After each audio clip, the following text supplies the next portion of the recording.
तुम्हाला तुमची व्होकॅब्युलरी दररोज इम्प्रूव्ह करायची आहे का? तर आपण आज 10 शब्दांची भर तुमच्या व्होकॅब्युलरीमध्ये करणार आहोत. चला तर मग तुमचं स्वागत आहे A12मध्ये. COMPARE कंपेअर तुलना करणे.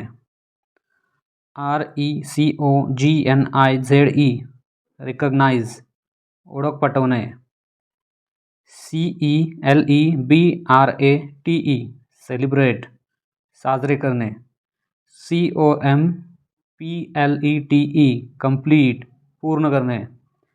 DELIVER deliver पोचवणे.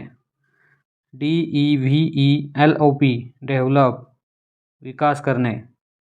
DESTROY डिस्ट्रॉय नष्ट करणे. MAINTAIN मेंटेन देखभाल करणे. PARTICIPATE पार्टिसिपेट सहभाग घेणे. UPGRADE अपग्रेड सुधारणा करणे. अशाच सोप्या पद्धतीने इंग्रजी शिकण्यासाठी A12ला नक्की फॉलो करा. Thanks for watching.